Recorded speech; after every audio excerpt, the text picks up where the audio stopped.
pense qu'en 2024, savoir quelle forme on utilise, on s'en fout un peu. Ça n'a plus trop de valeur. Avec Databricks, ça sert à rien d'attendre 90 jours. Le catalogue, on l'open source tout de suite. Et puis, il s'est connecté sur son Git perso et il a passé le repo en public. Et notamment, vous avez quelque chose qui s'appelle les Genie Space. Et en fait, vous avez un agent et vous lui posez des questions. Et il répond avec des textes. Enfin, il fait du texte SQL en fonction des questions.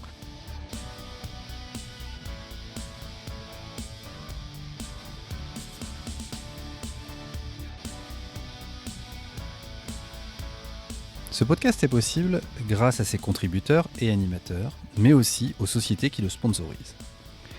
Sérénité qui vous accompagne pour concevoir, industrialiser ou automatiser vos plateformes. Écrivez à contact@serenite.fr. Et Datatask d'Affinitech, la plateforme pour accélérer vos data lakes et data labs.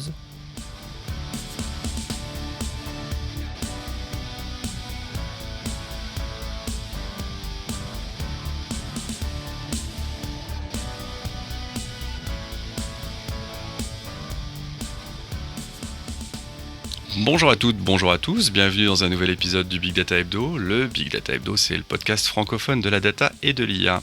Le Big Data Hebdo, c'est une revue de l'actualité data et IA ou l'interview d'un invité spécial. Je suis Vincent Huchling, je suis le cofondateur de ce podcast et mon métier, c'est d'accompagner mes clients pour imaginer, concevoir et implémenter les plateformes et outils data et IA qui changeront leur business. N'hésitez pas à me solliciter.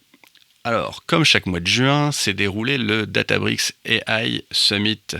Et comme à chaque fois, nous avons le plaisir d'accueillir Quentin Ambar qui revient pour nous en parler, qui décidément va presque être aussi présent que certains animateurs du podcast à force. Salut Quentin, comment vas-tu ? Salut Vincent, très bien, merci de me recevoir. Et puis ravi d'être là pour discuter un petit peu des nouveautés autour de Databricks et du Data AI Summit. Ouais, c'est sûr que comme chaque année, vous avez eu un certain talent à faire monter la mayonnaise et à préactiver un petit peu les choses, puisque comme chaque année, on peut le dire, puisque c'est publiquement connu, vous avez une certaine rivalité avec vos amis de chez Snowflake et qui ont eu eux leur summit quelques jours auparavant et vous en avez profité pendant leur summit pour annoncer quelques trucs de manière assez drôle. Et on va évidemment commencer par ça, et ceux qui ont suivi l'actualité savent qu'on va parler de Tabular. Tu nous racontes un peu l'histoire qu'il y a derrière Tabular, qui est assez drôle quand même. Ouais, ça marche. Alors, c'est vrai que déjà le setup il est amusant parce que c'était le summit il était à San Francisco et celui de nos amis en bleu Snowflake était littéralement au même endroit juste une semaine avant. D'ailleurs, ça faisait marrer certains de nos exposants parce qu'il y a des stands avec des exposants qui disaient que c'était bien qu'ils n'avaient pas eu à bouger, ils étaient restés au même endroit et que comme ça c'était plus facile pour eux, quoi. Mais bon, c'est mieux comme ça que d'avoir... Oui, parce que les autres années c'était Las Vegas tous les deux. Et ça s'était fait la même semaine, ce qui avait été un peu toute une histoire aussi. Et là, ils sont arrivés à s'entendre et à le faire pas en même temps. Ce qui est quand même assez croquignolé, le fait que les deux boîtes fassent à la même époque de l'année et se retrouvent à se suivre au même endroit. Ce qui effectivement, comme tu le dis, pour les partenaires est pas mal, puisque vous avez évidemment beaucoup de partenaires en commun. Ouais, et même pour les clients, d'ailleurs, on a plein de clients qui ont fait les deux, du coup, c'était pas plus mal. Ouais. Et non, peut-être pour commencer aussi, alors moi, la dernière fois que j'avais fait un summit en présentiel, en fait, ça remonte à pas mal. Et là, j'étais vraiment bluffé par la taille. Je crois qu'il y avait 16 000 personnes. Et en fait, quand on rentre dans la salle où il y a les annonces principales avec 16 000 personnes, c'est monstrueux. Le truc, il n'a pas de fin. Ouais. Il y a tellement de gens, c'était vraiment impressionnant. C'était au Moscone Center, j'imagine. Ouais. Et donc dans San Francisco. Donc vraiment chouette. Si vous avez l'occasion d'y aller, je vous recommande. Juste pour l'expérience, c'est vraiment sympa. Ouais, ça va être très chouette, effectivement. Ouais. Et alors du coup, effectivement, autour de cette annonce de Tabular, moi je pense que déjà on peut peut-être recommencer par situer un petit peu ce que fait Tabular et toute l'histoire. Ça vous permettra d'un petit peu mieux suivre. Ouais, c'est effectivement, puisqu'on s'était quitté la dernière fois que tu étais venu parler sur les sujets de catalogue de données, sur les sujets qui avaient ce combat un peu delta versus iceberg. Et finalement, Tabular arrive sur cette thématique-là et va changer vachement la donne. Ouais, tout à fait. De Ouais. ce En point de fait, vue-là. Delta, donc Delta Lake, c'est un format de stockage de données. Ça a été créé par Databricks il y a pas mal de temps, je crois en 2018, si je dis pas de bêtises, 2017-2018. Au début, il n'était pas open source. Et je crois que c'est ça aussi qui a poussé Apple à créer du coup un autre format en même temps. Et à peu près, je pense que Iceberg et Delta ont été open source à peu près en même temps. J'ai plus les dates en tête. Ouais. Je crois que c'était en 2019 par là. Et du coup, les deux formats font au final actuellement à peu près la même chose, pour être honnête. C'est bien proche. Voilà, il y a des petites choses qu'en l'un ou l'autre, chacun diront que le sien est meilleur, mais franchement, ça devient vraiment similaire. Et il y a une petite bataille qui s'est instaurée. Vous avez un peu d'un côté le format Delta qui est poussé par Databricks et qui a une grosse communauté aussi Delta. Il y a notamment Microsoft qui fait toute sa plateforme maintenant sur Delta. Je ne me souvenais pas que Microsoft avait pris Delta. Toute leur nouvelle plateforme, c'est tout stocké sur Delta. D'accord. Et de l'autre côté, vous avez Iceberg qui est poussé du coup par Snowflake. Donc les tables externes sur Snowflake, c'est du Iceberg. Forcément, ils font jamais du Delta. Et du coup, il y a une petite guéguerre de communauté. Les uns disent que l'un n'est pas open source, etc., etc. Donc ça, c'était jusqu'à maintenant. Franchement, honnêtement, je trouve que c'est dommage, on va en reparler, mais je pense qu'en 2024, savoir quelle forme on utilise, on s'en fout un peu. Ça n'a plus trop de valeur, surtout que les deux font vraiment la même chose.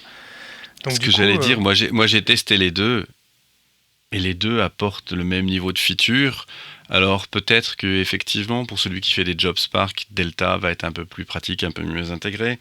Peut-être que, quoique Iceberg a très vite pris le pli d'être dans les équipes, enfin dans la lignée de ce qu'il y avait chez Hadoop et tout ça. Donc foncièrement, je suis pas allé jusqu'à ces niveaux de détail, mais foncièrement, utiliser l'un ou l'autre relevait, je pense, de la coquetterie, sauf à être contraint par un outil. Ouais, exactement. Alors après, il y a 2-3 petites options avancées, mais qui sont à la marge. Vous vous en sortirez toujours dans tous les cas. Je pense qu'il y a un vrai enjeu, par contre, stratégique, à savoir, vous voulez vous lancer avec un format qui va pas être le format perdant, si jamais il y en a un qui perd, et que vous deviez vous taper une migration de l'espace. C'est le seul truc, je pense, qui devrait en tout cas inquiéter, par exemple, une DSI, un CTO. Le reste, effectivement, c'est esthétique. Et du coup, alors Tabular, c'est la boîte qui a été fondée par les créateurs d'Iceberg, qui viennent de Netflix, avec Ryan Blue, il y a Dan, et j'ai oublié le troisième larron. Et donc ces gens-là, en fait, l'histoire, c'est que, alors, ça serait a priori, je vous répète ce que j'ai dans les médias, j'ai pas plus d'informations que vous, mais a priori, il y a eu un deal qui devait être fait avec Snowflake, et donc Snowflake voulait racheter Tabular.io. Le deal aurait été pas mal avancé avec des term sheets qui ont été signés et tout, mais il s'est pas fait. Du coup, à la place, c'est Databricks qui a fait cette acquisition. Donc c'est une très grosse acquisition, alors à plus de 1 milliard, le montant exact il n'est pas communiqué. Et donc pour 1 milliard, Databricks a fait l'acquisition de Tabular, qui est donc la boîte fondée par les gens qui sont derrière Iceberg. Sachant que Tabular, leur cœur de métier, en fait, c'est de faire un genre de catalogue par-dessus vos tables Iceberg, qui soit accessible un petit peu cross-platform, et de gérer en plus de ça des optimisations sur vos fichiers Iceberg. Donc c'est vraiment une boîte qui est plutôt orientée catalogue, quoi. Ils ne vendent pas du Iceberg directement. Donc ça a été annoncé effectivement la semaine d'avant, donc pendant le Summit, et ça a fait pas mal de bruit dans l'écosystème. C'était assez inattendu, honnêtement. Nous, à Databricks, on s'y attendait pas du tout. C'était une grosse surprise. Et donc, ça a été annoncé un petit peu en fanfare au Data and AI Summit également. Le troisième que tu cherchais de Tabular, c'est Navin Rao. Non, Tabular, non, Navin. Non, Navin, c'est le CEO de Mosaic AI. Excuse-moi. De Mosaic AI, pardon. Qui fait les 24 heures du Mans. Et qui a fait les 24 heures du Mans, puisque le week-end dernier, c'était les 24 heures du Mans. Et je disais sur le Slack, je suis poursuivi jusqu'ici, puisque quelle a été ma surprise de voir passer devant moi une voiture avec le logo Databricks. Et non, oui, d'accord, oui, c'est un autre qui a été racheté par Databricks. Après, moi, si tu fais une boîte et que tu te fais racheter et qu'ils te sponsorisent pour aller faire les 24 heures du Mans, moi, je suis partant. C'est pas mal. Et alors, je vais dire aussi, moi, c'est pas mal. Alors, c'est pas mal pour Mosaic AI, c'est pas mal pour Tabular, parce qu'ils sont quand même que 40. Donc, une acquisition à plus d'1 milliard pour 40 c'est personnes. Dingue, hein. C'est quand même pas dégueulasse. Je pense qu'ils sont C'est ouf, très hein. bien. Ouais. C'est quand même assez dingue. Et sachant que je suis pas absolument certain qu'ils avaient une génération de revenus totalement folle. Sûrement. Alors ouais, c'est pareil, c'est pas communiqué, même nous en interne, on n'a pas l'info. Il y a très fort à parier que ce soit pas beaucoup, j'en sais rien, de l'ordre de quelques, j'imagine, une dizaine de millions. En tout cas, pareil, c'est ce qu'on lit un peu à droite à gauche, qui est un multiplicateur complètement délirant par rapport à leur valo. Mais ça s'explique par, du coup, c'est un petit peu cette guerre de format et le positionnement stratégique qu'ils ont pour les plateformes. Je pense que ça serait une catastrophe en fait qu'il y ait un format qui gagne par rapport à l'autre pour des acteurs, et donc ça a énormément de valeur, quoi. Voilà, donc on reprend Tabular, donc c'est pas le projet Iceberg, hein, mais, parce qu'il est open source de toute façon, mais du coup en récupérant Tabular, on a les principaux committeurs du projet Iceberg, c'est-à-dire qu'on peut aussi, j'imagine, influencer la roadmap, parce qu'on a les gens qui votent sur le projet Iceberg, et surtout on a une connaissance incroyable de Iceberg en interne. Et alors, pourquoi Databricks a fait ça? Parce que ça peut paraître un peu fou. En fait, l'idée, c'est vraiment... Alors, il y a deux choses. Déjà, au niveau du format, et c'est ce qu'ils ont vraiment réexpliqué sur scène, c'est que l'idée, c'est de venir unifier ces formats-là, le format Delta Iceberg, pour qu'en fait, quel que soit le format qu'on choisisse, tout soit branché automatiquement sous le capot, qu'il n'y ait plus un petit peu de dispersion du marché, et qu'en fin de compte, il n'y ait plus vraiment de différence. La vision, c'est que d'ici 1 ou 2 ans, en fait, les formats soient tellement similaires qu'on n'arrive plus trop à les distinguer, et de venir vraiment unifier le système plutôt que de le fracturer comme il est actuellement. Donc avec un merge en trajectoire, on peut se dire qu'à un moment donné, au moins les API permettront de dire, comme par exemple quand on manipule un son, où on a une API qui manipule un son, et qu'il soit stocké en MP3 ou qu'il soit stocké en Wave, finalement on a les mêmes propriétés. Et là on va se retrouver avec des choses où finalement les attributs vont être tellement similaires qu'on pourra plugger un format de stockage en dessous, indifféremment l'un de l'autre, et avoir fonctionnellement quelque chose de similaire au-dessus, quoi. Bah, c'est exactement ça. Et alors on peut en voir un peu les prémices. Alors déjà, côté Delta, vous avez Delta Uniform qui permet en fait quand vous écrivez une table Delta, ça permet de l'écrire en Woody et en Iceberg. On passe à écrire les métadatas Woody et Iceberg. Donc la vision, c'est qu'en fait, si vous utilisez Delta, vous êtes sûr de ne pas vous planter, parce que si demain il faut utiliser du Iceberg, ça le supporte nativement. Et puis vous avez aussi, par exemple, il y a Delta 4 qui est sorti là, et dans Delta 4, il y a un format intéressant qui s'appelle les variantes. Ça permet de stocker des données semi-structurées, un petit peu comme du JSON, et c'est beaucoup plus rapide du coup à lire et à manipuler que de les stocker en texte. Et le format de variante, en fait, il a été sorti de Delta. Il a été aussi intégré à Spark pour pouvoir le lire. Il a été sorti comme une librairie à part. Et donc l'idée, clairement, c'est d'essayer de dire, ok, on va réimplémenter la même librairie de variantes sur Delta, sur Iceberg, pour que ce soit plus unifié et que les moteurs aient qu'à implémenter une seule librairie. Donc c'est un petit exemple, mais je pense qu'il va y avoir de plus en plus de choses comme ça. Et je crois qu'aussi sur Spark, ils travaillent pareil à faire des genres d'API plus haut niveau, pour pour adresser au moteur de la même façon, parce que chaque format gère un petit peu différemment les merges, par exemple. Delta, vous avez des deletion vectors, donc c'est des détails d'implémentation, mais l'idée c'est d'avoir une genre d'API par-dessus qui vient cacher ça, et du coup en fait vous écrivez dans un format qui serait un format transactionnel, et après on s'en fiche de ce que c'est en dessous, quoi. Donc c'est un petit peu la vision qu'a Databricks sur l'avenir des deux projets. Mais du coup les deux vont vivre, quoi. C'est ça qui est c'est ça qui peut être surprenant. C'est que même si Databricks, on est quand même très un shop Delta, on va continuer à investir à mort sur Iceberg. Je pense qu'on n'a pas payé 1 milliard pour juste détruire le projet. C'est ouais. Mais alors c'est tout à fait louable le fait de dire vous allez avoir la capacité à avoir cette abstraction, à faire qu'il n'y ait pas de perdant pratiquement sur le fait du format. Après, il subsistera. Alors ça vous offre aussi le fait de pouvoir avoir cet échange avec Iceberg. S'il y avait des gens qui avaient un outil third party qui manipule des data au format Iceberg, ils peuvent l'intégrer avec Databricks. C'est quand même déjà aussi un truc qui vous permet d'avoir des ponts qui se dressent de ce point de vue-là. Pas bien sûr, ouais. Et puis c'est vraiment des experts d'iceberg. Par exemple, ils ont des technos, je crois côté Tabular, qui fait de l'optimisation des fichiers iceberg pour qu'ils soient plus rapides, qu'ils soient mieux compactés, etc. Donc ça, on peut imaginer aussi que ce soit des savoirs qui soient réintégrés sur Databricks. Par contre, on verra ce que devient le futur, mais je pense pas que sur Databricks, d'un coup, on dise, Iceberg sera le principal format qu'on supporte. La vision, c'est plutôt ce qui a été réannoncé, réaffirmé là au Summit. Ça serait plutôt par exemple de faire du uniforme. Donc vous continuez à écrire principalement du Delta sur Databricks. Et si vous voulez faire de l'iceberg, par contre ça deviendra un first class citizen. Parce qu'en fait là, je crois que de mémoire, il y a des petits problèmes avec uniforme par exemple. Alors c'est super avancé, hein, mais il y a des cas un peu edge où quand vous avez des deletion vecteurs, Iceberg il sait pas très bien les lire, donc du coup il faudrait améliorer Iceberg pour qu'il soit capable de supporter ces marqueurs-là. Et donc ça, je pense qu'avec le fait d'avoir les équipes comme ça en interne, il y a des chances, j'en sais rien, mais des chances par exemple qu'on dise on va réimplémenter les mêmes deletion vecteurs sur Iceberg parce qu'ils marchent super bien sur Delta, et comme ça il y aura cette capacité là aussi, puis on fait vraiment converger les projets, quoi.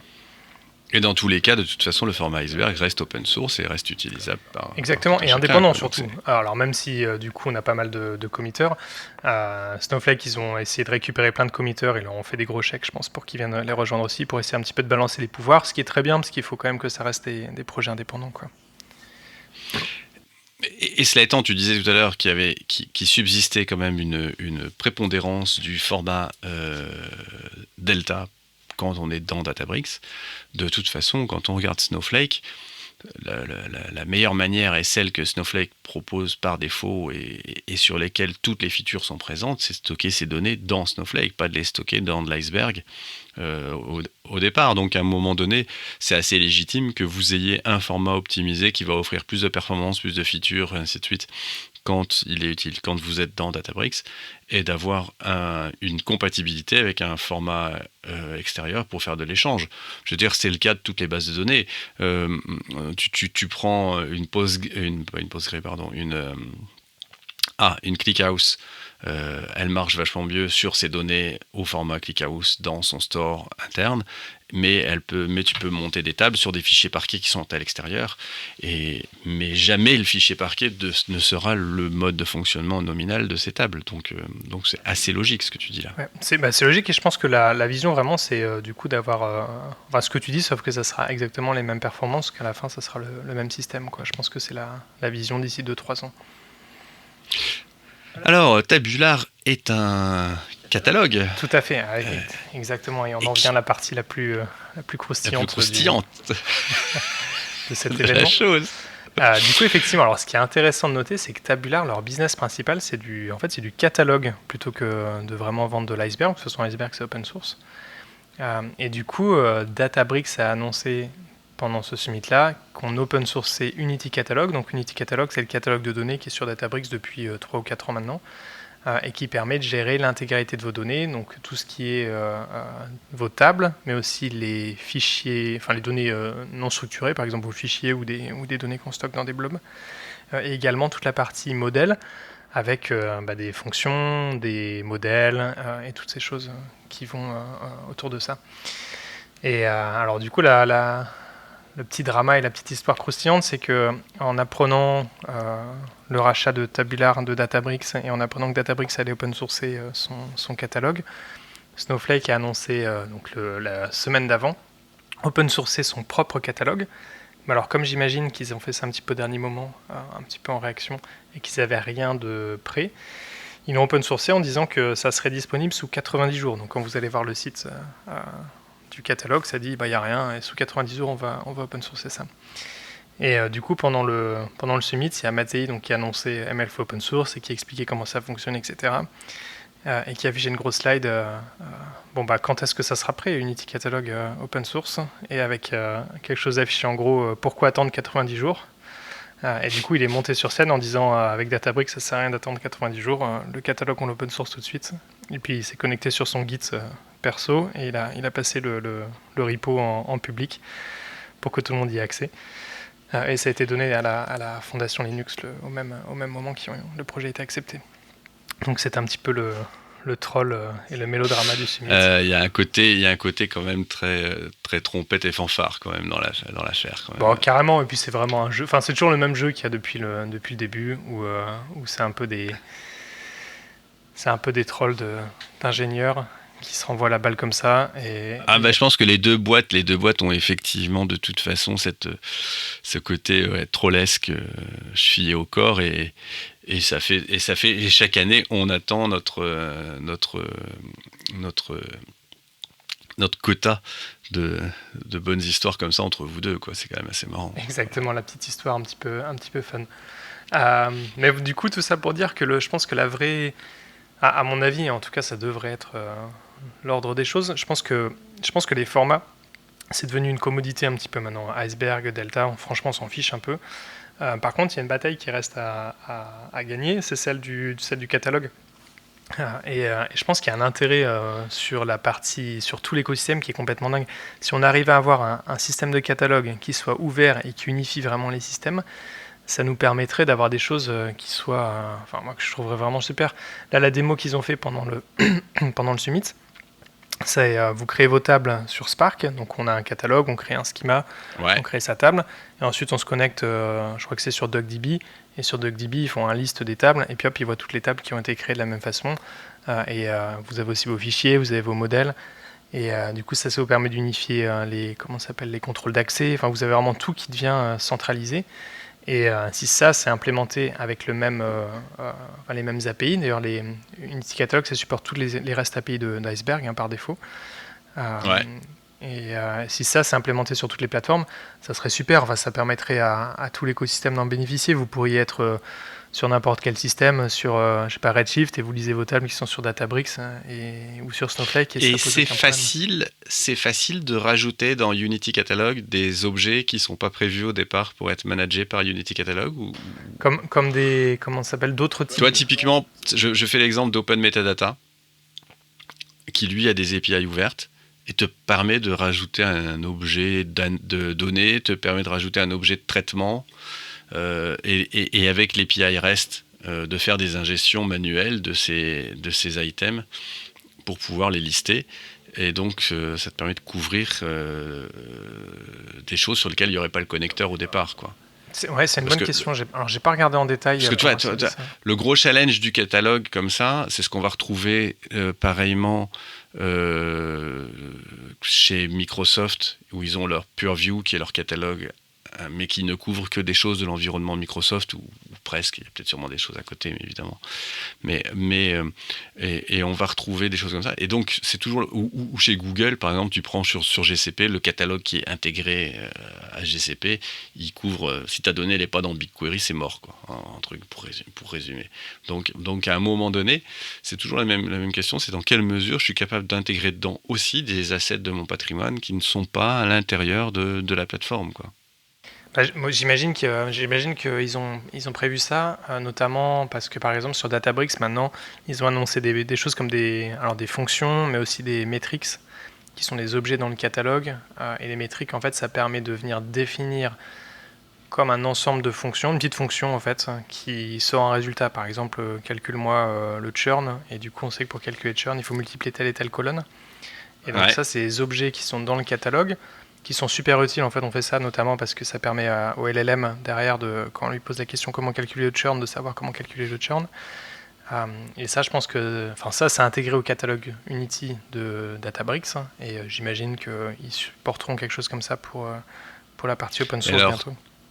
Tu vois, c'est assez marrant parce qu'il y a effectivement depuis un an et demi, 2 ans, là où c'était un sujet pour gens qui en avaient vraiment un besoin avéré et qui avaient un vrai projet autour de ça, ce sujet catalogue, on a vu qu'il commençait à prendre énormément d'ampleur et à devenir quelque chose où les gens s'y intéressent alors qu'on n'a pas de raison majeure sur lesquelles ils s'y intéressent. Et je pense que la qualité de données et la documentation intrinsèque de la donnée pour pouvoir commencer à faire des choses avec des LLM, notamment faire du RAG, ou faire ne serait-ce que du text to SQL par exemple.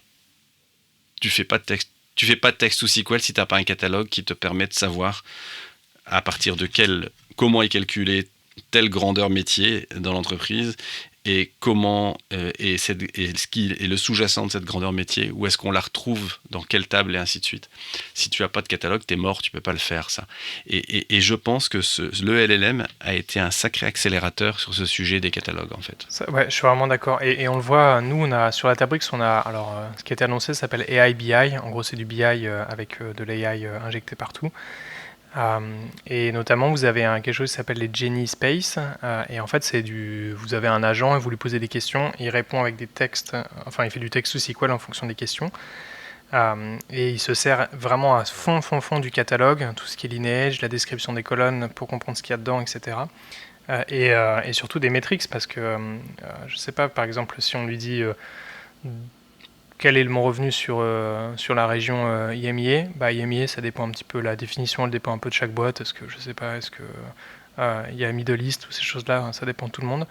Et donc ça, si c'est pas inscrit quelque part dans le catalogue, il n'y a pas moyen de le savoir. Et là, on a vraiment une valeur ajoutée très très forte du catalogue. Et je pense qu'il y a une guerre qui va arriver, qui est la guerre du format, c'est un peu dépassé. Et maintenant, c'est la guerre du catalogue. Qui a toutes ces informations-là, qui a toutes ces métadatas-là. Ouais. Et celui qui a ça va vraiment avoir du poids, en tout cas dans l'écosystème data. Et ce qu'il y a de très certain, c'est que je vois là que Unity Catalog, il y a maintenant une organisation GitHub qui s'appelle Unity Catalog avec un repo dedans. C'est bien open sourcé. Et effectivement, ça explique de l'intégration avec toutes les plateformes de transformation, tout ce qui est LangChain, LlamaIndex, et tous les compute engines, Spark, DuckDB, Daft, Starbust, et ainsi de suite, quoi. Et donc, on a vraiment... et donc, ça gère bien des tables sous les formats Iceberg, Delta, UDI, Parquet. Les différents objets dans lesquels on va pouvoir mettre des blobs, des choses comme ça, et puis tout ce qui est ML model, VectorDB et Functions. Donc c'est vraiment c'est un niveau de couverture super intéressant. J'ai envie de dire, ça vaudrait le coup de lancer ça et de tester ça, de le déployer pour voir ce que ça donne en dehors d'un environnement Databricks, quoi, de voir comment est-ce que ça peut se... Carrément, ouais. Et alors si vous voulez juste regarder un talk, d'ailleurs il y a eu des talks qui ont été faits dessus avec des petites démos où les gens font ça en live et ils ont recordé ça, donc vous pouvez regarder, tout est sur YouTube, on pourra mettre le lien dans la description. Mais ouais, alors moi j'espère que ça marchera et qu'on arrivera à un format qui soit ouvert et supporté par tout le monde, notamment parce qu'il y a les API REST d'Iceberg qui sont quand même censés être un petit peu neutres, et j'espère que les gens construiront là-dessus. Et j'espère qu'on n'aura pas de nouveau une fragmentation avec 2 catalogues et que ça repartira et qu'ils fassent refaire une acquisition. Donc on verra ce que ça donne. En tout cas, c'est une super annonce. Et je pense que ça a aussi rassuré énormément de clients parce que ça montre que Databricks vraiment est à fond sur la partie open, parce qu'ils n'ont pas annoncé que ça, ils ont annoncé donc Unity Catalog et MLflow, donc c'est unitycatalog.io. Mais il y a plein de choses autour qui sont par exemple Delta Sharing, parce que Delta Sharing en fait c'est un projet qui est très important pour la partie Delta qui n'existe pas sur Iceberg. On en avait parlé la fois dernière, effectivement. Ouais. Et donc là ils sortent un protocole de Query Federation avec Delta Sharing, et là c'est vraiment pour sortir les données de Databricks. Donc c'est assez rare parce que d'habitude les éditeurs ils font jamais ça, ils font de la fédération pour venir récupérer des datas. Et donc là on fait de la Query Federation avec Delta Sharing, donc si quelqu'un supporte le protocole Delta Sharing, qui est un truc ouvert, en fait, on peut venir requêter les données qui sont sur Databricks sans aucun problème. Donc je pense qu'on est vraiment dans une... j'ai pas envie de dire qu'on est les gentils, mais on est quand même assez sympa sur le côté open. C'est assez singulier. Donc tu veux dire que là, si je résume un petit peu, j'ai dans ma boîte la nécessité de partager plein de jeux de données à droite à gauche. Je pourrais les référencer dans l'Unity Catalog, permettre... via une API de searcher là-dedans et ensuite de déclencher du Delta Sharing pour pouvoir aller consommer ça ailleurs. Ouais, tout à fait. Alors, ça a été annoncé sur Databricks, cette partie-là, mais j'imagine qu'après, ils vont la donner sur Unity Catalog. Unity Catalog, d'ailleurs, c'est écrit en Java. C'est pas c'est pas le Unity Catalog exactement qui tourne sur Databricks. Il y a plein de choses qui sont propres à Databricks dessus. Donc du coup, les features sortent petit à petit aussi. En interne, je crois que c'est écrit en Scala, notre catalogue. Enfin, c'est noyé dans toute la masse de Databricks. Hein, et donc là, on l'a réécrit en Java pour que ce soit plus accessible en fait à la communauté, qu'on ait plus de contributeurs et que ça marche mieux. Ouais, parce que souvent on pense que open source est un projet, c'est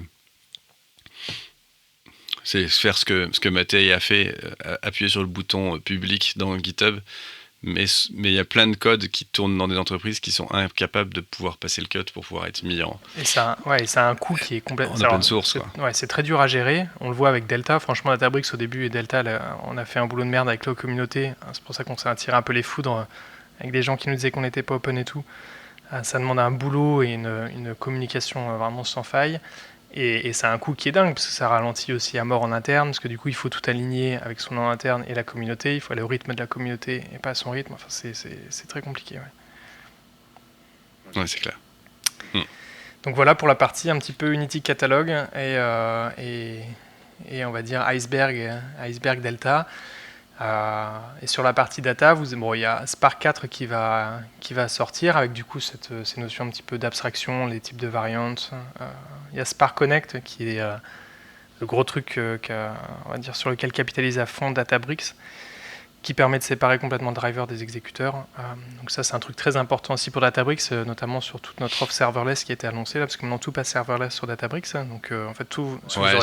J'allais t'en parler effectivement de cet aspect serverless. C'était effectivement là, c'était une grosse annonce qui fait que aujourd'hui, ça veut dire quoi serverless? Ça veut dire qu'on va se retrouver dans la capacité à ne pas devoir provisionner de clusters.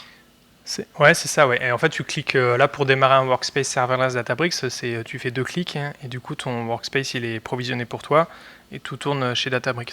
Et donc tu auras l'expérience soit serverless, soit ce qu'on appelle classique. Et classique, c'est ce qu'on a maintenant. Donc ça tourne dans les VPC des clients. Ouais. Donc le compute est dans les VPC des clients, il est billé aux clients. Et il y avait déjà que le control plane qui était chez vous et le data plane était chez le client. C'est ça. Ouais. Et maintenant on merge tout ça, si vous le voulez, sur Databricks.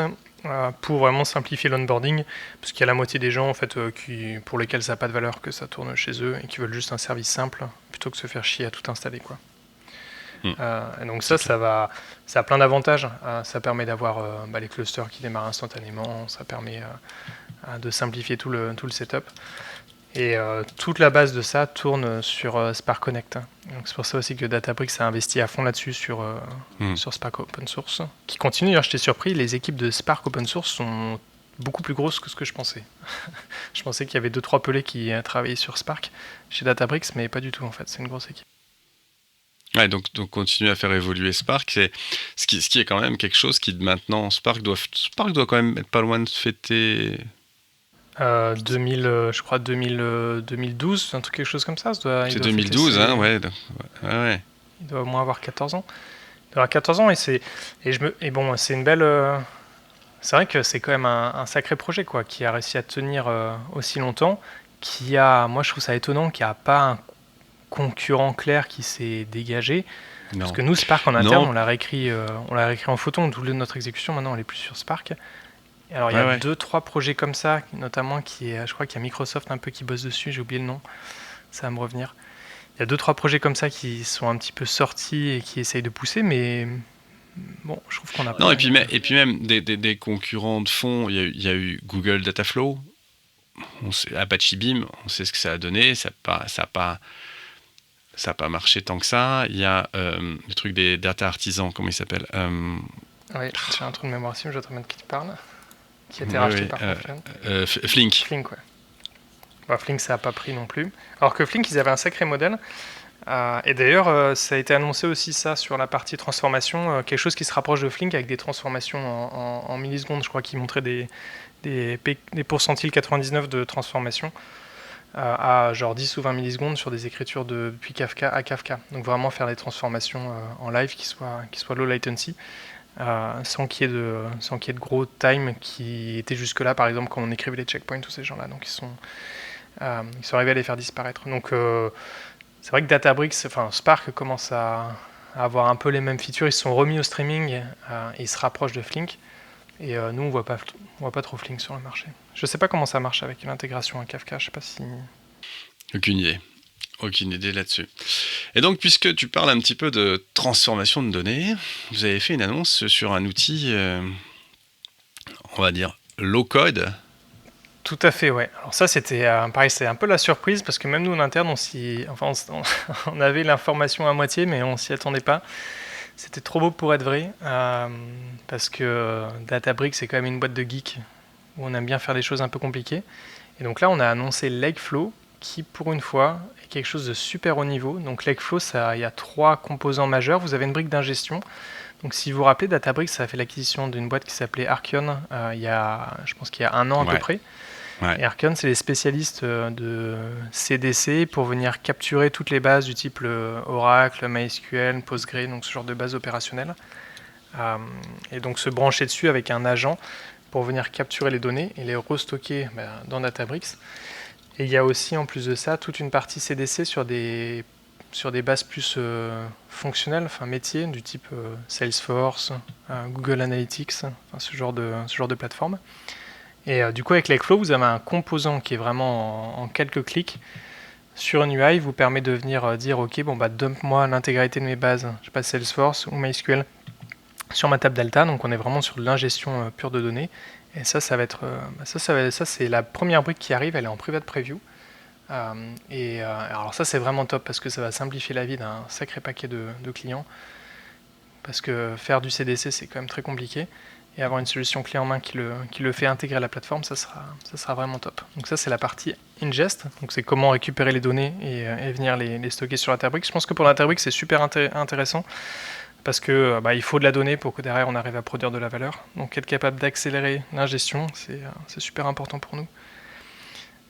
Et du coup, une fois qu'on a ces données qui sont à gérer, on a une brique de transformation. Et alors là, on est un petit peu sur du low-code assisté par un assistant, bien sûr, un gros LLM derrière qui va faire tout ce qui est texte SQL. Elle en revient sur ce dont on a discuté avec le catalogue, qui est capable de comprendre les données, etc.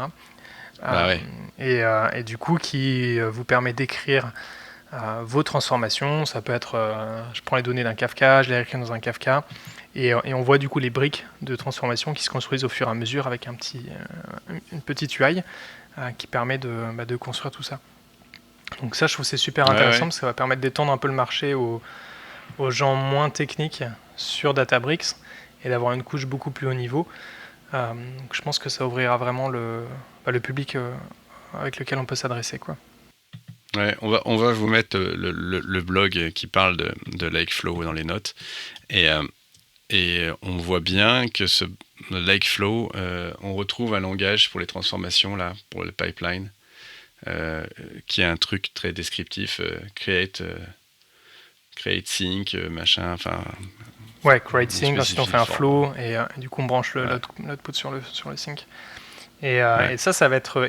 Alors la dernière brique, c'est la partie d'orchestration qui est aussi ce que vous avez actuellement sur Databricks. On a un orchestrateur qui est. Les gens souvent ils l'ignorent, mais on a un orchestrateur qui est super avancé et qui est vraiment très user-friendly aussi, avec une belle UI sur Databricks. À chaque fois, tu nous le dis. Ouais. Chaque année, tu nous le dis. Moi, je suis fan de ce produit-là et je pense que Workflow existe et que personne l'utilise. Non, il y a plein de monde qui l'utilise, c'est juste que les gens le savent pas.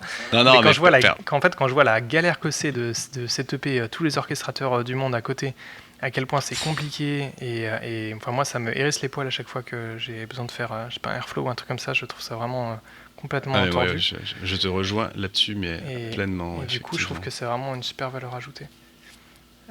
Mais voilà, du coup, donc Lakeflow, ingestion des données, transformation avec, on va dire, un peu du low-code via assistant, le tout avec un gros moteur d'orchestration. Et l'orchestration, ce qui va être nouveau, c'est qu'il va y avoir des choses qui vont être, par exemple, on trigger des événements sur la réécriture d'une table. Donc en fait, l'update d'une table, on trigger un événement, ce genre de flow.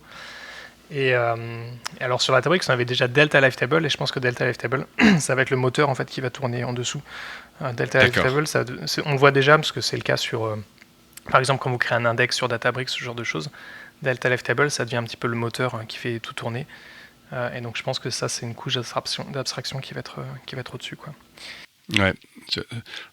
Vous êtes en train de reproduire un vrai univers complet de tout. C'est-à-dire que la vision du one-stop shopping quand même avec Databricks, elle est quand même super forte, quoi, finalement, de se dire qu'il y a capacité à faire de bout en bout tout ce qu'on veut pouvoir faire. Ouais, bah c'est vraiment la vision. Bah, c'est la vision depuis quand même le début. Et je pense moi, ce que je trouve top, c'est quand je vois l'évolution du produit, quand je vois par exemple les démos qu'on faisait il y a 4 ans ou 5 ans quand j'ai rejoint Databricks, c'était des trucs super tech, on faisait du Spark à fond dans des notebooks en Python en Scala.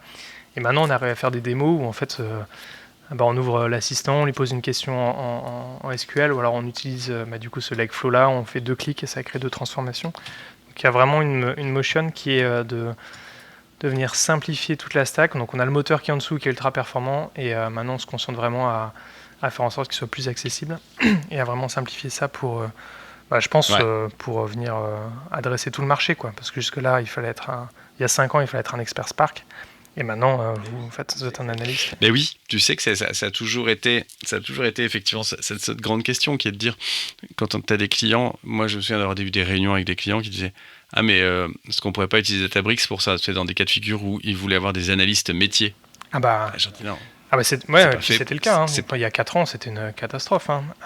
C'est pas fait pour ça. Je leur dis, vos gars ici, ils vont devoir en passer par faire du Python, faire des notebooks, faire des choses comme ça.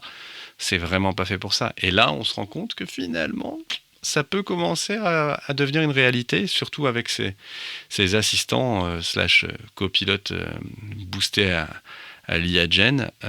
Ça peut commencer à ressembler à quelque chose, puisque finalement, on se rend bien compte que le copilote à base d'IA Gen, il va faire le boulot de l'analytic engineer qui, jusqu'à maintenant, répond face aux sollicitations de l'analyste métier, ponder le code. Finalement, on se rend compte qu'on va être capable de générer du code pour cet analyste métier. Et donc, le niveau d'augmentation de compétences nécessaires va être relativement limité, quoi. Ah, c'est clair, ouais. Et puis, c'est vraiment, la vision, c'est vraiment de rendre la data accessible au métier. Ça marche déjà de façon étonnamment bien, j'ai envie de dire, avec les Genispace là, dont je parlais. Ouais. Pareil, on pourra mettre une petite vidéo sur la démo. Et ce qui est pas mal, c'est que du coup, il y a toujours besoin des analystes qui vont faire, par exemple, des tables ou des réponses qui soient certifiées. Comme ça, on est sûr que, en fait, on peut écrire des requêtes SQL, dire je sais, je suis un analyste, je sais ce que je fais, je suis un expert SQL, je sais que ma requête, c'est ce que je veux.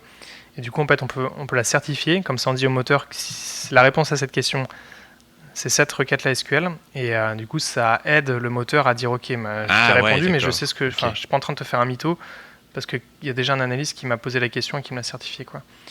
Donc il y a pas mal de choses comme ça qui vont arriver. Ça va être intéressant, je pense, parce que ça permettra de résoudre le problème des hallucinations et autres. Ouais, ça veut dire qu'effectivement, tu te retrouves à mettre dans le catalogue, à nouveau, lui, tu te retrouves à mettre ce sujet-là, il se traite avec tel élément, tel élément, tel élément, et donc la bonne réponse, elle est basée sur ce set de connaissances, quoi. Voilà. Ouais, et carrément, sur ce set de connaissances, et carrément même la requête SQL, que ça peut être les metrics ou ça peut être la requête SQL en elle-même. On peut vraiment hardcoder, en fait. Enfin, hardcoder. On peut dire au moteur, le churn, il se calcule de cette façon. Boum, et voilà la requête qui joue incitable. Et dès qu'on te demande du churn, tu pars de ça, quoi. Ouais. Excellent. C'est quand même extraordinaire. Moi, je suis toujours stupéfait de la manière de laquelle toutes ces choses-là évoluent de manière continue, quoi. Ouais, ça va vite et même pour nous en interne, c'est dur de tout suivre des fois. Ouais. Et de toute façon, je sais pas combien d'heures il y a de sessions qui se sont faites pendant le summit, mais quand je vois que sur une page, il y en a 18 et que ça affiche 31 pages sur le site de l'agenda, je suis assez inquiet sur la capacité à aller chercher celle qu'il faut, mais au moins vous aurez le lien vers ça dans les show notes pour pouvoir aller revenir sur tous ces sujets. Mais il y a quand même quelques trucs assez passionnants, ça c'est clair, quoi. On a parlé de catalogue, on a parlé de serverless, on vient de parler de Lakeflow, mais vous vous êtes pas arrêté là, puisque si c'est le Data and AI Summit, c'est parce qu'il y a aussi de l'AI dedans, et donc il y a quelques petits topics, parce que comme on l'a vu, on va pas passer les quelques milliers de talks qui ont été mis en revue, mais il y a quelques topics que tu voulais faire remonter. Alors, quelques topics qui, évidemment, font un peu le lien par rapport à d'autres conversations qu'on a eues sur Databricks précédemment. Et le premier, c'est l'Evaluation Framework pour faire du RAG.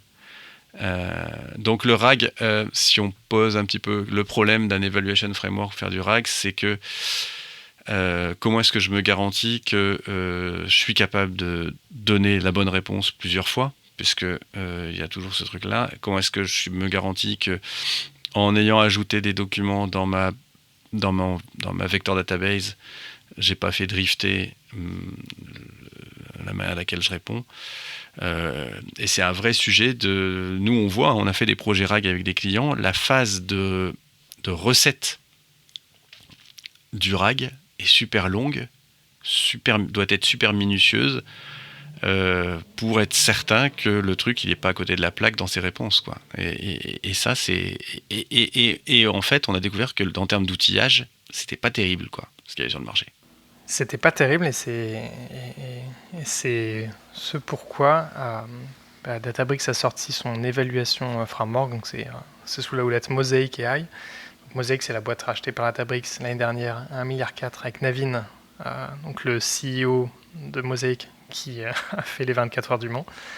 Et donc qui n'était pas au Summit. Qui était pas au Summit. Je pense que ça a dû faire grincer des dents certains, mais bon. Ouais, quand même.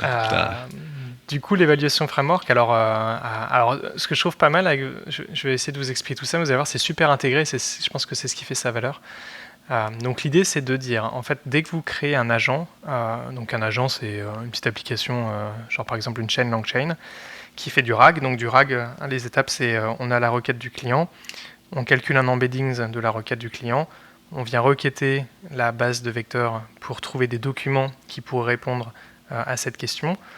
On récupère le top 3 des documents par exemple, on injecte les documents dans le prompt, on fait un prompt qui dit voici 3 documents qui pourraient être relevant à la question, est-ce que tu peux répondre à la question qui est en dessous? On colle les documents, on colle la question, on envoie ça par exemple à DBRX ou alors à Lama3 et on répond au client. C'est comme ça, c'est le fonctionnement au niveau.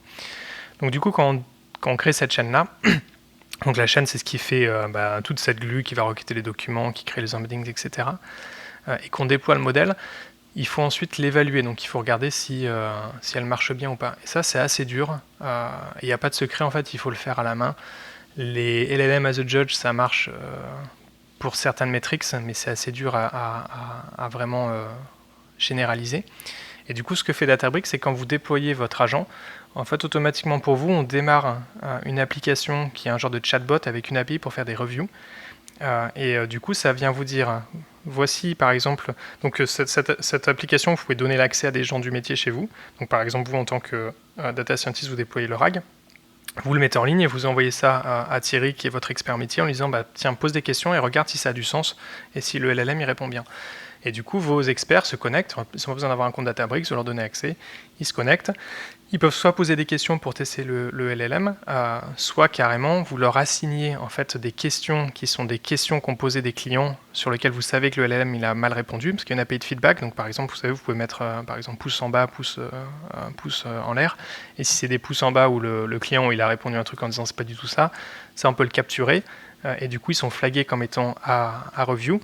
Et l'expert peut venir poser la question. Et ce qui est intéressant, c'est qu'il voit toute la chaîne. Donc il va venir voir quels sont les documents dans le knowledge base qui ont été récupérés par la recherche de documents similaires. Il évalue si ces documents ils sont pertinents ou pas. S'ils ne sont pas pertinents, ça veut dire soit que la recherche elle n'est pas bonne, soit qu'il manque des documents dans la base. Et du coup, si la réponse elle n'est pas bonne, il peut aussi venir corriger la réponse en disant en fait ce que tu aurais dû répondre c'est ça. Et du coup, ça permet de venir créer un jeu d'évaluation et d'ailleurs de fine-tuning qui soit super pertinent et super collaboratif. Donc du coup, vous pouvez demander à n'importe qui, vous pouvez venir comme ça créer votre jeu d'évaluation de votre chatbot, quoi. Donc ça, c'est quelque chose qui est assez itératif. Vous lancez votre chatbot, donc vous demandez aux experts de le voir, vous mettez une nouvelle version, vous demandez aux experts de le voir. Donc vous avez tout un jeu comme ça itératif, vous venez construire un dataset qui est de plus en plus grand. Et du coup, vous avez aussi des mécanismes et des LLM spécialisés qui sont intégrés à Databricks qui vous permettent de venir évaluer une nouvelle version sur la base de ce dataset-là en utilisant des métriques et des LLM spécialisés. Donc on a des LLM spécialisés sur Databricks qui vont venir évaluer la pertinence des réponses, évaluer si c'est les bons documents qui sont récupérés de la base de vector search, etc. Donc ça vous permet du coup d'avoir un cycle un petit peu comme de MLOps, où vous déployez une fois que le dataset il est créé, vous déployez une nouvelle version, vous le rescorez et du coup vous êtes capable facilement de voir quels sont potentiellement les items qui n'ont pas été bien répondus, quels sont les mauvais documents qui ont été récupérés. Et vous avez tout qui est automatiquement tracé quand vous faites, du coup, après, quand vous déployez l'application à vos clients. Donc tout est intégré, et c'est notamment intégré avec MLflow, on a MLflow Tracing. MLflow Tracing, il inspecte tout ce que fait, par exemple, LangChain, et dès qu'il y a des documents qui sont récupérés, on trace ça, et on met ça en fait dans des tables delta, ce qui permet ensuite de venir évaluer si les documents qui sont récupérés sont les bons ou pas, par exemple, ou alors si la réponse elle est bonne. Donc on a toutes les étapes un peu de la chaîne de raisonnement du LLM, et on peut vraiment voir ce qui se passe et l'optimiser comme on veut. Donc ça permet de venir, vous déployez votre chatbot, vous créez vos jeux d'évaluation, vous faites tous un petit peu ce système itératif où vous augmentez votre base de données, vous changez votre prompt pour tester s'il répond mieux, et puis surtout vous créez un jeu d'évaluation. Donc les jeux d'évaluation, c'est questions, un ensemble de documents qui est récupéré de la base de knowledge via le vector search et le prompt du coup envoyé qui contient tout ça et la réponse attendue. Et ça, ce qui est top, c'est qu'après vous pouvez aussi vous en servir avec l'API de fine-tuning de Databricks, donc tout est un petit peu lié ensemble, c'est à peu près le même format, vous envoyez tout ça à l'API de fine-tuning, vous spécialisez votre LLM, vous redéployez un modèle, vous le réévaluez et on a comme ça un cycle qui est vertueux, quoi. Ouais, ok. Mais ouais, donc ça permet quand même d'automatiser les choses. Ça, évidemment, requiert toujours d'aller créer un jeu de test. Et donc, il y aura toujours le sujet de la couverture du jeu de test, quand même, qui est pas le truc facile, quoi, quand même. Pas ça. Ouais, alors la vision, c'est que de toute façon, vous n'arriverez jamais à faire un jeu de test qui sera complet. Et du coup, c'est pour ça qu'on a ces notions d'évaluation une fois que le modèle est déployé. Donc, le flow, c'est vraiment, vous faites votre V1, vous l'envoyez à vos experts, ils créent un premier jeu d'évaluation, vous itérez un peu dessus, ça vous semble OK, vous lancez votre modèle en production. Une fois que le modèle il est en production, vous capturez toutes les discussions qui sont faites avec le chatbot et surtout vous les flaguez quand il y a quelqu'un sur le front que vous exposez à vos clients qui vous met un pouce en l'air ou un pouce en bas. Ça, vous venez le récupérer via les API et comme ça, vous flaguez toutes les réponses qui sont incorrectes. Et du coup, comme ça, en fait, dès qu'il y a une réponse qui est incorrecte, c'est sûrement qu'elle n'est pas dans le jeu d'évaluation, qu'il manque des documents.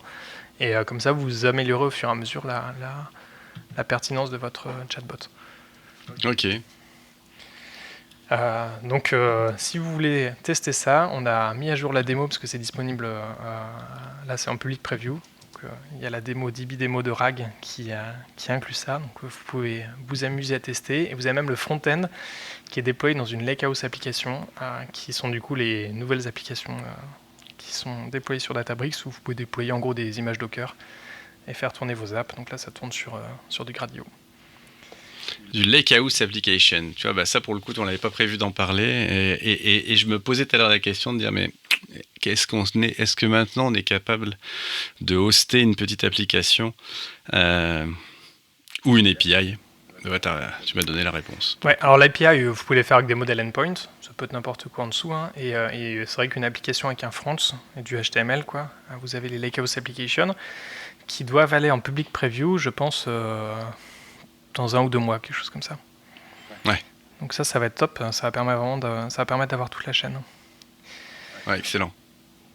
Donc ça c'est la partie évaluation framework. Et alors ce qui va un petit peu avec ça pour améliorer les agents qui étaient annoncés avec une démo de Casey qui nous a fait une belle démo live, qui a bien planté au milieu de la démo pendant le Data Engineering Summit devant 15 000 personnes avec une belle stack trace bien moche. Comme quoi que ça arrive à tout le monde. Exactement. Qui était du coup sur le framework d'agents de Databricks. Et donc là pareil, alors on va voir que tout est un peu tout travaille ensemble, mais vous avez du coup des fonctions qui sont des fonctions métiers que vous pouvez déployer dans Unity Catalog, et ensuite ces fonctions vous pouvez les intégrer via un framework d'agents qui vient faire en fait un chain of thought. Donc chain of thought, c'est un raisonnement qu'on fait faire au LLM. On lui dit voici la question, tu as à ta disposition toutes ces fonctions-là. Et donc là, on va lister un petit peu toutes les fonctions qui sont disponibles dans le catalogue. Donc il y en a une qui calcule le score, il y en a une qui calcule, je sais pas, qui récupère l'âge du client, il y en a une autre qui récupère son contrat. Et on dit au LLM quelle fonction tu veux exécuter avec quel paramètre en gros. Et donc le LLM il va dire sur la base de la question posée par le client, je pense que pour y répondre correctement, il faut que j'ai le numéro de contrat. Donc boum, il appelle la fonction qui récupère le numéro de contrat. Et ensuite il me faut aussi l'âge du client. Boum, il récupère l'âge du client. Il va comparer les deux parce que vous avez une troisième règle qui fait ça. Et donc du coup on voit un petit peu tout le raisonnement du LLM. Vous lui posez une question qui nécessite en fait plein de informations sous requête pour avoir des sous-données. Et il est capable d'avoir vraiment un raisonnement de bout en bout et de venir récupérer la valeur finale. Donc ça, c'est un truc, c'est pas nouveau du Chain of Thought, enfin, je sais pas nouveau, ça fait peut-être 2 ans qu'on fait ça, mais là, l'idée, c'est de le rendre accessible à tous et d'avoir du coup ce lien entre des fonctions qui sont définies dans l'Unity Catalog et le raisonnement du LLM qui est fait automatiquement via un framework de Databricks. Donc c'est un truc que beaucoup de clients veulent faire, c'est assez dur à opérationnaliser, et donc ça va faire la glue un petit peu de tout ça. Et la démo de Casey du coup qui a planté, elle fait exactement ça, elle lui demande, elle avait une boîte de cookies, elle demande quels sont les meilleurs cookies qu'il faut faire en fonction des meilleures ventes qu'elle a eues, et donc du coup l'agent il va regarder c'est quoi tes meilleures ventes, c'est quoi la période, c'est quoi la liste de tes stores, et à la fin elle génère une image, parce que Databricks a aussi annoncé un modèle text to image qui a été entraîné avec les images de Shutterstock, et donc du coup qui vont générer une belle image de cookie. Donc c'était une démo chouette, et ce qui, d'ailleurs pour la petite blague, il y a Jensen de Nvidia qui est passé juste derrière et qui a dit que la Cookie Lady avait fait une démo plutôt sympa en live. Donc du coup je pense qu'elle est grillée à vie, que tout le monde va l'appeler Cookie Lady maintenant. Oh la vache.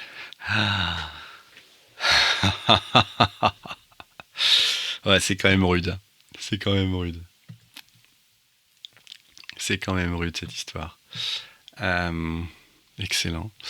Ouais, donc tu dis Shutterstock Image AI, donc ça veut dire que là maintenant on va être capable de bout en bout d'avoir des modèles. Vous commencez à avoir des modèles un peu spécialisés, c'est-à-dire que là où DBRX c'était pour l'instant un modèle assez générique, vous allez commencer à avoir plusieurs modèles un peu plus spécialisés. Ouais, en fait le vrai challenge avec ces text-to-image, c'est le jeu d'entraînement. Ça a toujours posé plein de problèmes parce que souvent c'est des données c'est des images qui sont propriétaires avec des licences, etc. Donc en fait c'est très dur à entraîner parce que c'est très dur d'avoir un jeu de données ouvert, et en fait le fait de bosser avec Shutterstock, c'est le modèle, je pense. Alors je sais pas qui il appartient exactement, j'ai pas le détail encore, mais je pense que ça a été entraîné avec les données qui appartiennent à Shutterstock. Et donc du coup il n'y a pas de problème de licence, on est sûr qu'on peut utiliser les images qu'on génère. Ouais, c'est ça, c'est de l'image publique, et puis ou du moins c'est de l'image sur laquelle Shutterstock avait la licence d'utilisation. Et donc de ce point de vue-là, c'est quelque chose qui tout de suite est plus confort, quoi. C'est clair. Donc voilà un peu pour les grosses annonces sur la partie AI. Donc si on récap, il y a le framework d'évaluation, le framework d'agent avec les fonctions du coup enregistrées dans Unity Catalog qui permettent de venir faire tout ce raisonnement et de servir des use cases où on a besoin d'injecter de la donnée, de faire des requêtes SQL un petit peu custom, on peut imaginer ça. Le text to image de Shutterstock. Qu'est-ce que j'oublie ? L'API de fine-tuning de LLM qui est du coup en public preview. Ouais. Et je crois que... C'est quoi le... Parce que chez vos amis bleus, le cycle private preview, public preview, beta, GA est assez long. C'est quoi les temps qu'on constate chez vous entre... Je pense que je te pose la question à chaque interview. Ouais, non, c'est une bonne question. Ça dépend vraiment des produits, et en plus il y a un enjeu... c'est assez compliqué en fait, c'est une science assez marrante, parce que en fait si le produit n'est pas GA, il y a pas mal de clients qui, pour de très bonnes raisons, on sait comment ça marche, ne veulent pas s'en servir. Et donc du coup il y a une espèce de course entre... je l'annonce, limite ça n'existe pas, confère le catalogue qui arrive dans 90 jours, mais on fait la même chose, je vous rassure, tout le monde joue à ce jeu-là. Donc je l'annonce, ça n'existe pas, et du coup j'essaie de le mettre en public preview le plus rapidement possible pour qu'il soit avec le minimum de fonctions, mais que je sois sûr qu'il tourne sans aucun bug, parce que après s'il y a des bugs en JS, c'est un peu compliqué à justifier quand même. Bah ouais. Du coup ça va vraiment dépendre des produits. Je peux te donner quelques exemples. Bon, après c'est compliqué, parce que tu vois l'API de fine-tuning des modèles. Donc ça fait du vrai fine-tuning, ça fait pas du... Par exemple sur OpenAI, vous avez du PEFT qui sont juste une matrice de poids qu'on vient fine-tuner. Ouais. Là on fine-tune vraiment un modèle, donc l'output c'est vraiment 100% des poids que vous avez qui reviennent. Ça a mis 1 an à sortir, mais essentiellement parce qu'en fait il a fallu migrer tout le back-end de Mosaic ML pour le merger avec celui de Databricks, ça a pris 1 an. En général une acquisition ça prend 1 an à se faire technologiquement, moi. Donc là c'est le cas. Donc il a fallu 1 an à peu près pour que ça arrive en JA. Et après, on a d'autres features qui vont quand même plus vite, où on peut être sur du 6 mois, je pense. Si on regarde là ce qui a été annoncé aussi sur Unity Catalog, c'est le attribut ABAC, Attribute Based Access Control. Donc ça, c'est top. Vous mettez des tags sur vos colonnes. On peut imaginer auto-taguer avec du LLM, etc. Et automatiquement, si c'est flagué PII, ça applique la règle de masking que vous voulez. Donc ça, c'est des features qui sont plus petites et qui vont beaucoup plus vite quand même. Donc il y a de tout, franchement, ça va de 1 an à quelques mois, je dirais. C'est cool. Écoute, je crois qu'on a fait un tour évidemment non exhaustif, mais quand même plutôt pas mal de ce point de vue-là. Est-ce que tu as d'autres trucs que tu as dans ton viseur ces derniers temps et dont tu aimerais parler? Non, mais on a fait un bon tour. Il y a pas mal de petites choses autour de ça qui ont été annoncées, mais après ça intéresse les gens s'ils sont spécialisés là-dedans, mais c'est moins clé. Non, on a un peu tout scanné. Enfin moi vraiment ce que je retiens, c'est que je me demandais, tu vois, je me suis toujours dit Databricks à un moment donné va rajouter quelque chose comme Prophecy.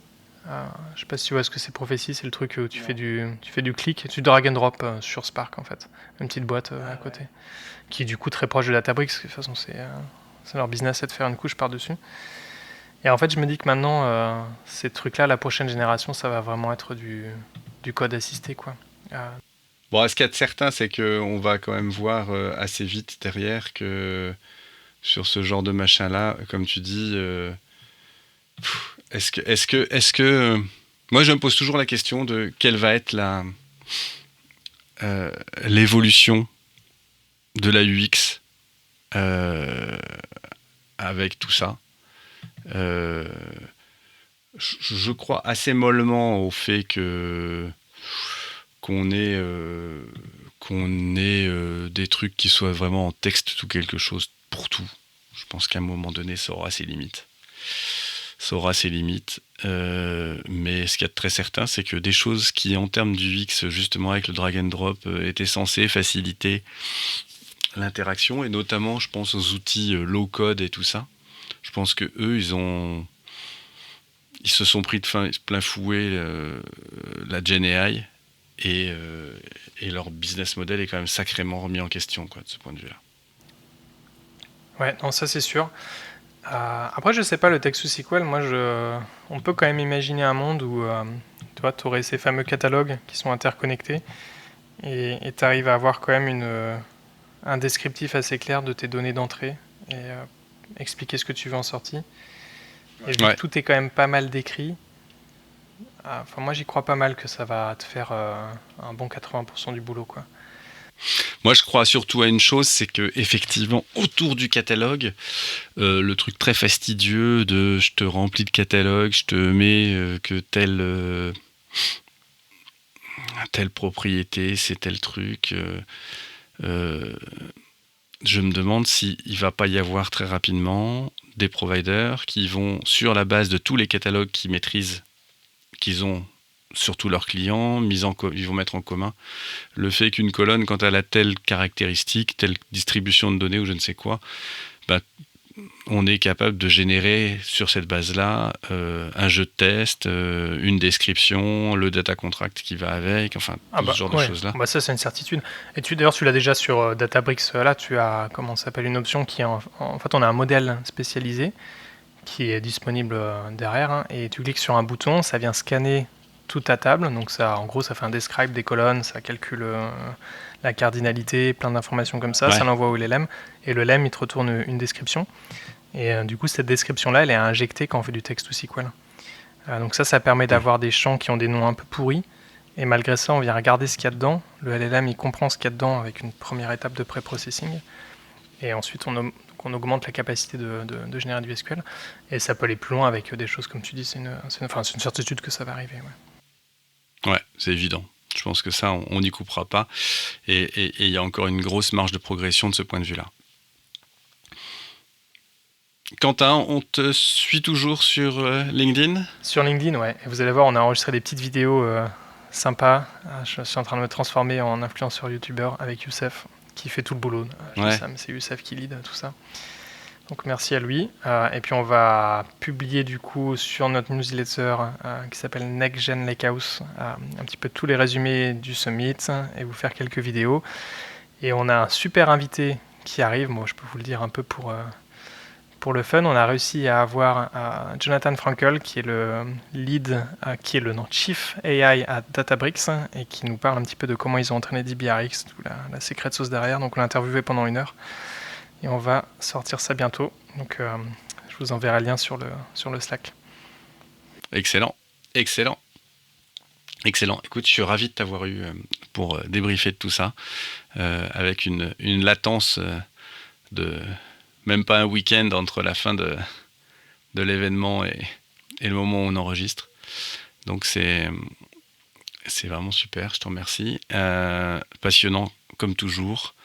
Vous avez... le momentum, on pourrait se dire, le soufflet va commencer à arrêter de gonfler, mais non, ça continue, c'est vraiment extraordinaire, quoi. Et donc c'est vraiment passionnant. Merci beaucoup. Salut. Avec plaisir, ouais. Salut.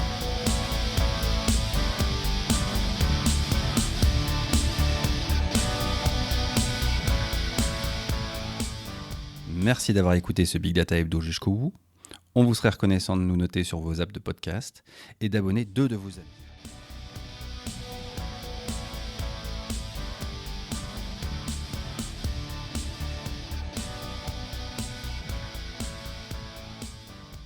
Un grand merci à Maxence Lecointe qui a composé et enregistré le générique de ce podcast.